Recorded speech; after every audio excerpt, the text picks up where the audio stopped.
Welcome back to another video. Recently we left off with starting the Integra sedan restoration project. We started getting the quarter panels prepped to be taken off, but today we have a couple other project cars we are going to look at. Oh, we also acquired this junk R34, if you guys have seen it. But we got Mr. Mike Drexel here. What's up? Tuning savior, tuning god. And he's here to help us figure out the SR. Now we started digging into it. We figured out that it was a cylinder 2 misfire.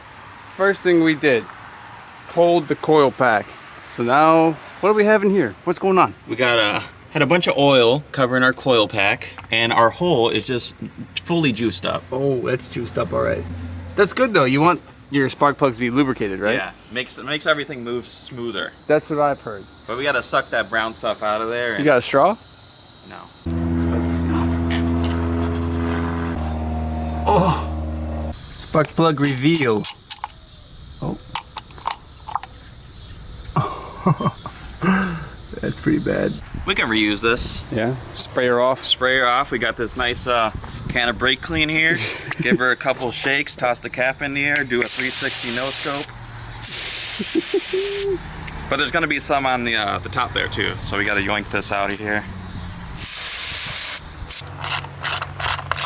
All right, let's see if she fires up. A little less shaking. A little less shake. Still some shake. Oh, a lot of smoke out the back. Oh yeah, we let some oil fall into the cylinder walls. That's all right. Still missing, it looks like. Dude, the SR is the only engine I've ever had this kind of problem with. Oh, she's rough. I told you, man. Sounds cool, but... Sounds cool, no power. It sounds like the timing is just way retarded. That's how I feel, because it builds a boost. Yeah, but and it builds use boost it fast, which would be an indicator if the timing was retarded. Really? We had Mr. Drexel hook up the timing light. We had to unplug the TPS just because that's the procedure for checking. Have the red lead set pointing towards cylinder 1, and then you pull the trigger. And what we're looking for is the tick marks on the harmonic balancer. See, but the tick mark is the furthest to the right, which is no good. So how do we adjust that then? So with this locked, with your TPS unplugged here, okay, you will adjust this as a CAS, a cam angle sensor. Alright. And this one, factory one, has 360 slots in the main wheel to pick it up. So when you do go to standalone, most people do replace that with like a 24-2 wheel, or like my Skyline, which you put an AEM 24 plus 1 wheel in. Now why would you want, that's less teeth, right? Why would you want less teeth? The sensor does have issues picking up a lot of teeth because your engine's going to be spinning 7, 8, 9,000 RPM. So the more room for error you have, the more error you can gain. Something to look into then when going standalone is getting a different tone. Yeah, it's only like 30 bucks at most places, so it's not an expensive thing to have something that's going to be a lot better overall. We have loosened up the cast so we can rotate it. Mike's got the timing light pointing to the harmonic balancer. I'm going to spin it to the right. Let me know if that's the correct way. So this one is -5 to 20. Okay, so what are we aiming for? The middle one? I believe this one is going to want 10. So we're at 20 currently, not 30. But we're going to move it 10 more degrees. Okay, wow, that's pretty far off. So with the car still misfiring, we swapped some coil packs around. The misfire still remained on cylinder 2. We're starting to think maybe the side feed injector on cylinder 2 is the fault.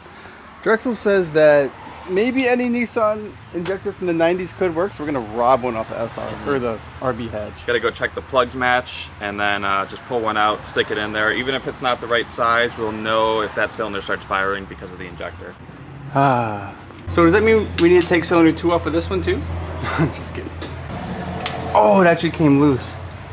These are notorious for stripping.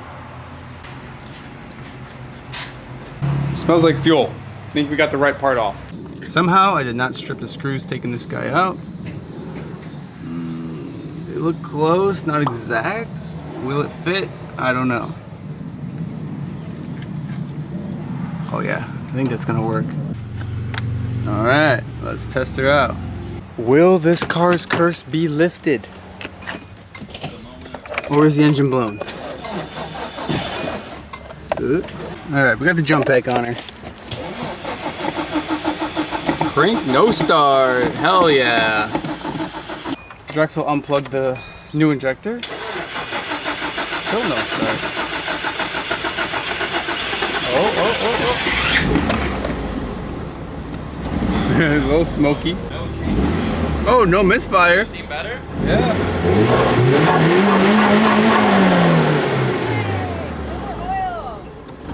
Thing seems to be running a lot better, but why didn't it want to start? That was weird. So Log it. the injector fixed it. It was the injector? Yeah, I unplugged it and now it's it came back and on. I feel like we need to test drive this thing now.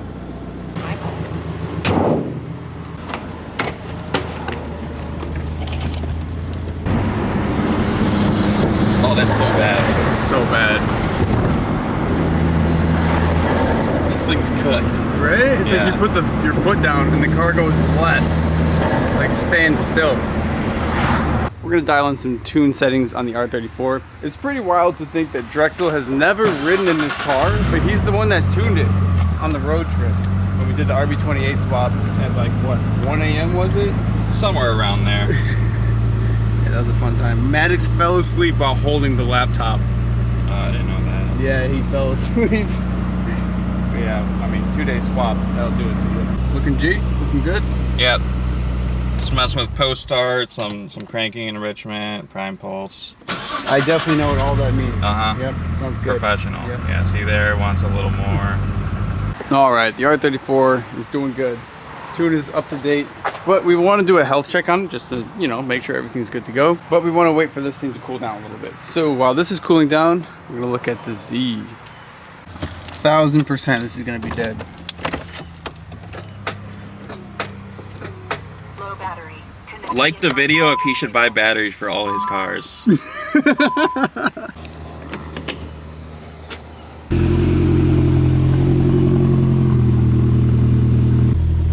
So it looks like our main issue is the wideband isn't actually heating up. Really? Yeah, so it's staying around 100 degrees Fahrenheit while it's in calibration. So we'll see if it goes into the heater mode, and maybe that's our issue with this car. So when is it supposed to go? It's supposed to heat up right away, right? Yeah. So it's supposed to use the engine running to heat up and then go through its calibration, and then that's when it's gonna get to around 1300 degrees Fahrenheit, and then it'll start reading our lambda reading. But as you can see, the whole time we've been stuck in calibration and around 100 degrees Fahrenheit. Interesting. So it's only warming up with the engine, basically. It's not even getting, look, see, now we're actually getting some temp into our wideband. So it's taking a lot longer than usual for this sensor. Now it's in heater mode, 1200 degrees, Damn. and it's still going. So we'll see if this is gonna fix the issue of it working, operating, and now the wideband's working. So it was just not working at all until it heated up, basically? Yes, but now we have a Lambda Air 24 here. So we go into our help section and we can check our lambda errors. I believe there is a code list for this, if we spell it correctly. 24. So there's an internal control error. So for this, no user actions can be taken to correct it. We need to report this to Link. Really? Yeah. So this could be something internally within the ECU that's having an issue controlling it. Interesting. See, the wideband still works under some conditions, but then it's most of the time it's sticking. Yeah, that was my issue, is it just cuts out all the way. So it could just be something as simple as a bad sensor causing an internal short, or likely the controller within the ECU. Interesting. Luckily, this is not a VG car. This is a KA car, which makes this very accessible sensor, very easy to do.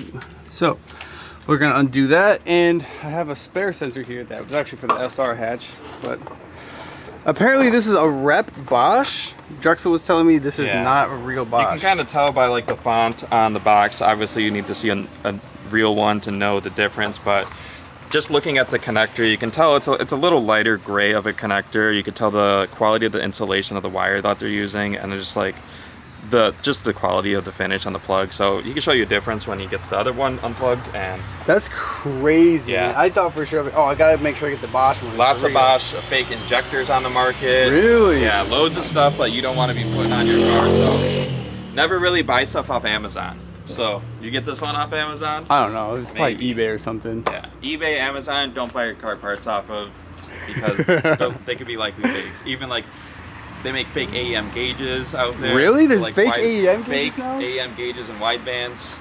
It's unbelievable. All right, let's get in there.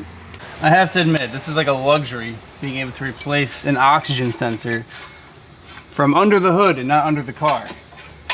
Super easy. I've never been this blessed before. Oof. I don't know if that looks good or bad, but let's compare those plugs that he was talking about. First thing I'm noticing is the rep actually has engravings of like part numbers and stuff on it, unless this one just like melted off over time. That could be a thing. You can kind of tell that the tolerances are a lot tighter and cleaner on the real one. This is the real one. Look at the edging here. And this is the rep, a little more of a gap. Another thing I'm noticing is this one has a part number here on the plug side of things. And this one does not have any writing at all. There's also some evidence right here from the real one. The rep has nothing. Blank slate. Well, we'll see how it works. I'm gonna order the real one, of course, but just to verify this issue that we're having. This will just help the diagnosis. Guess we'll try that out. Slight unnecessary side note, but I just wanted to mention how impressed I am with the wheel fitment in the front here. These are 18 by 10 plus 20 with a 10 mil spacer on it. So it's basically 18 by 10 plus 10, which is insane that that fits the front of a Z32. Just to put this into reference for you guys, this would not fit anywhere on an S13 without overs. The rear on this is 18.9.5 plus 38, and it's still flush. Like, that's still pushing it. So for this to be on the front, crazy. Z32s eat up big wheels.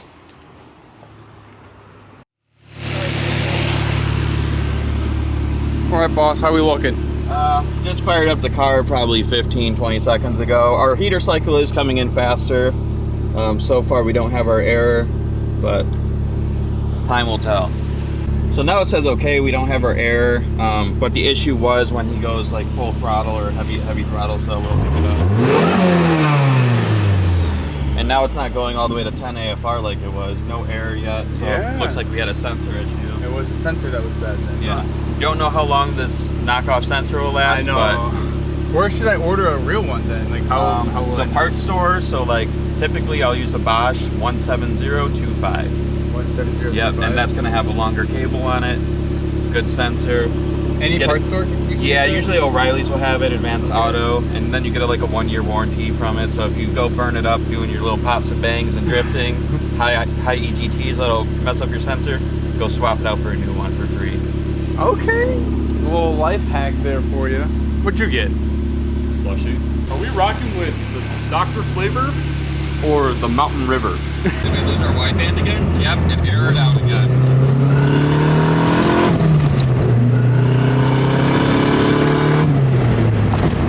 So now we actually have an open circuit code for our wideband. What the heck? A new error. So this one might be, the wiring might have came loose on the harness, and now it came back into operating mode. Interesting. Just confirming pins on the ECU connector. Yeah. So all of our wideband pins should be on this B connector here.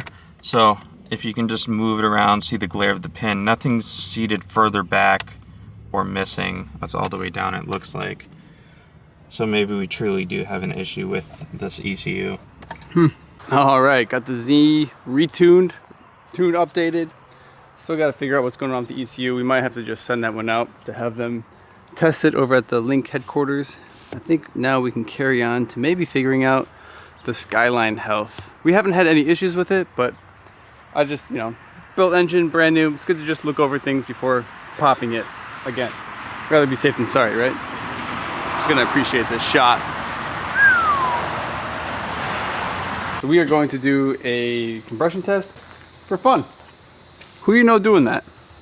Gotta make sure everything's healthy after the build. Don't want anything happening like the last motor. So over a health check out the spark plugs, show you guys how they're supposed to look.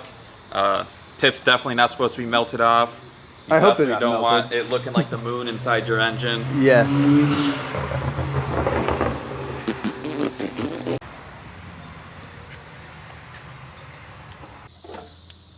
Got the plugs out the way, and Drexel was just inspecting these, and he said that you can check your timing and verify it based on where the line is at here, like based on this carbon line to the tip. What we're looking for here is consistency, and they all seem to match accordingly. According to his calculations, these are good to go again. Everything's looking healthy tune-wise, so now we're just going to do a compression test just to verify the internals. Cast unplugged. That prevents the injectors, right? Or spark? Injectors and coils. So it's the ECU is not going to read RPM, so it's not going to inject anything, so we don't have to worry about that. Perfect. When you do a compression test, though, you do want your throttle held wide open. Okay. That way it has the air to compress for when it gets in there. Otherwise, it's all just going to be bleeding by the closed throttle.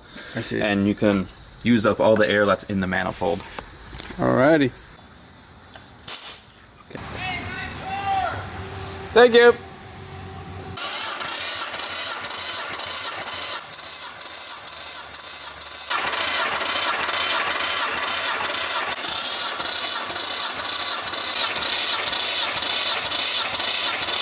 Alright, I guess that checks out. It's all green.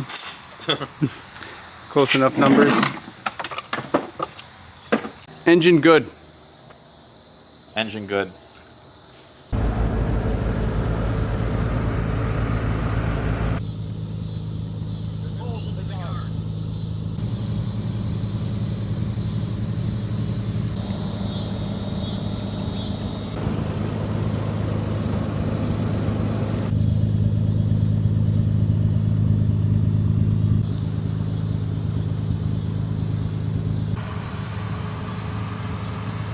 Well, alright, we got the Skyline dialed in. Shout out to Mr. Mike for stopping by and helping me out. And he's got some promotion going on. What you got going? So we're actually going to be doing a free tune giveaway. So we're trying to boost our YouTube subscribers. So at 10,000 subscribers, we are going to do a free tune giveaway. No cost of entry to anyone. All you have to do is subscribe, watch the videos. All updates will be in the videos and how to enter. Right. But we're going to try to stick to all major standalones. Link, Heltec, Motec, ECU Master, anything. Trying to stay away from the stock ECU stuff. Can't really tune a stock ECU. Yeah, some cars you can, some modern cars. There's emulators. We don't really want to work with that because a lot of those have issues. I'll be sure to plug Mike's channel. As you guys can tell, he does quality work. Car's been running tip top, so appreciate it, dude. Yep. Recently, when Mr. Connor was driving the car, the dry rotted stocks completely flattened out. At least one of them did. The rest are close behind. So I figured it'd be a good idea to put some actual tires on the car that aren't from, I don't know, from like 15 years ago. Yeah, easily 15 years ago. Kind of crazy. So these are the exact wheels I ran on my S13 pre-T-bone. Kind of crazy, but we're gonna put them on the Cedric, and I'm really curious how it's gonna look. It's not gonna look good because, you know, factory height. This car could honestly eat up 19s, and these are 17s, so there's that too. Here's a before shot. And after. Fitment is looking great. We are long overdue to pay a visit to Mr. Andrew. Recently, he fixed this Bomex bumper for me. Unfortunately, it fell off the Z. I scraped it. It got damaged. Andrew fixed it, but now it's time to finally respray it. Now, while we're dropping off this bumper to get some fresh paint on it, I also wanted to bring a couple parts for the R34 to get paint matched. If you guys missed out in a recent video, I picked this parts R34 sedan up, and it came with this trunk and wing. Oh, it's so beautiful. I'd like to paint match this to silver. If you guys missed out, it was in a crazy rollover. Oh, there goes my tarp. Do we think this trunk is gonna fit in the Z? I think we can make it fit. Yeah. Can you believe that these are 10 mil bolts holding this on? Aren't they usually like 12s? I grabbed a 12 at first, and it was a 10.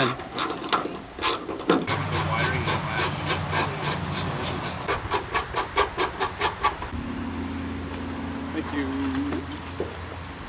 Since I have spare taillights, I might as well drop off my original taillights that are completely paint flaked and bring them to Andrew.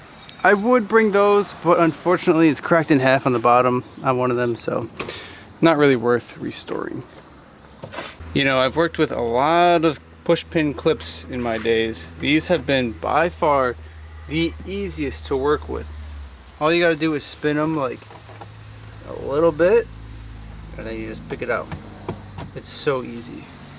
Why aren't they all like that?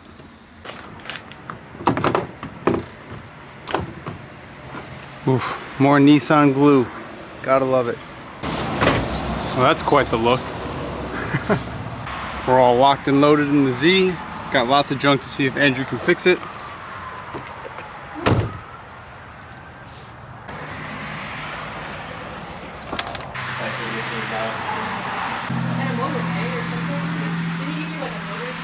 But I'm like, that's kind of weird because like then I'm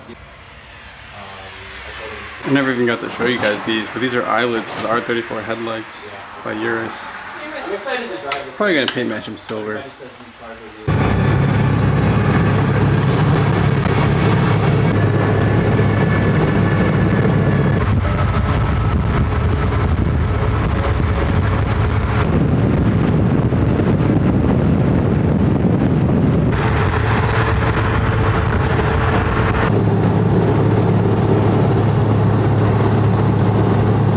I'm certainly excited to see what Andrew cooks up with the R34 parts and finally getting the front bumper paint matched on the Z. I did actually put on matching RG2s for the first time ever, and this thing absolutely slaps. Might be my favorite wheel in this car. But I think we need to get some more wheels and tires mounted because, yeah, they were on wire, and I did not realize I was driving around on wire. Let's go pay a visit. Turn this unit into a work truck.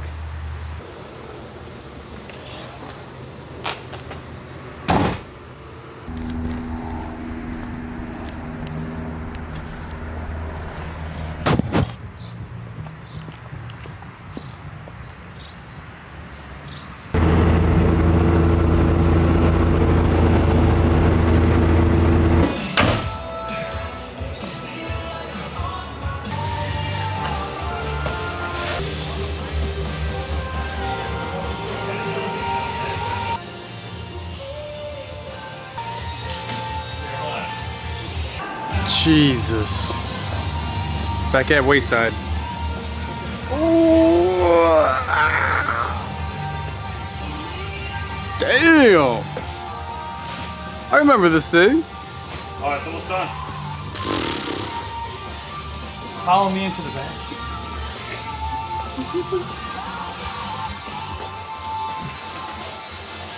No way. Hi, buddy. What's up, little man? Dude, I saw your, was that Instagram story or something? Yeah. Where they like just came in your window or something? In my basement, we have like the window well. Yeah. And we actually, there's a clip of the one in there and the other one falling. So I put him back that night under the deck, thinking the mom would come back for him. Uh-huh. And the next morning, the mom wasn't there, the other one wasn't there, and this one was back in the window well. No like I fell in way. again. So I was like, all right, I guess I'll take the dumb one. Literal mascot. For real. This is Shuki. Oh, man. Just so happens to be their logo. What a coincidence. With, you know, definitely a Blitz Z1. Fitting. Chad's car. Triple chrome Blitz Z1s. Someday. Someday. This car is perfect.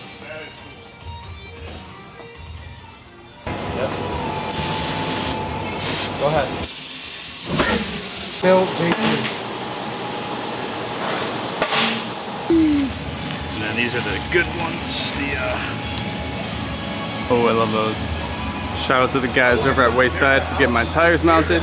They do some project car restorations and some, I guess, bodywork too now, and some paint. They got a paint booth back here, so if you guys need anything done, you guys know where to find them. Man, this is proper.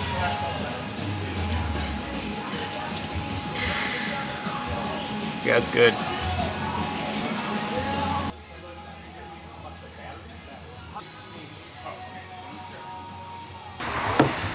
These tires had way more stretch than anticipated.